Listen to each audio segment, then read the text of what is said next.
So we already know in the U.S. and in many other jurisdictions that 3/4 of the market are not ICOs or not what would be called securities, even in the U.S., Canada, and Taiwan, the 3 jurisdictions that follow something similar to the Howey test that we've talked about. 3/4 of the market is non-securities. It's just a commodity, a cash crypto. So you'll hear debates about initial coin offerings and what's a security and what's not a security. Relevant and important debate, but for 3/4 of the market, it's not particularly relevant as a legal matter. To the FTX fraud manipulation that we saw and we allege against Sam Bankman-Fried, where he had a sister organization, Alameda, and the special arrangements with that trading platform, FTX. I think the crypto industry more broadly, if it's going to have any success going forward, has to come into compliance with basic public policy about disclosure, about avoiding conflicts, about properly segregating customer funds, and guarding against fraud manipulation. Without that, this whole area stands a chance of collapsing like a house of cards. But here's what always happens. The first thing that happens is they try to go, oh, it's nothing, and they did that. I mean, that's with every new industry, every new technology comes along.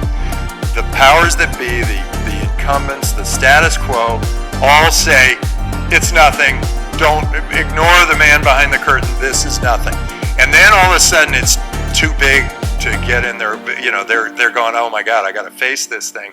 And then they all line up and they wrap their arms together and they say, we're not letting this happen. And then it keeps going.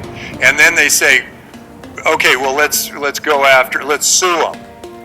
Or let's go get the government. There's another thing they do. They adopt the technology. I think no, that's at the end. They will adopt this technology. No, this is the last thing they do. No, yeah, it's like it's after the press planning. They plant the press stories. They put out lawsuits. They create as much of a fuss as possible. They try to get their government friends involved.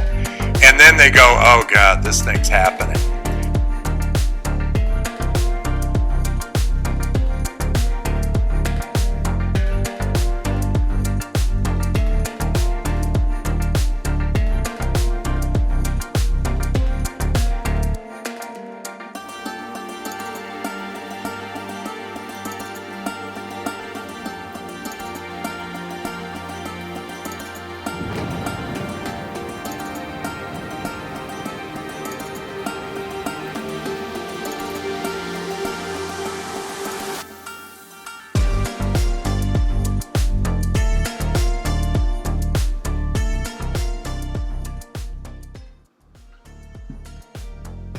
Cryptocurrency, regardless of what you think about it, it's not going anywhere.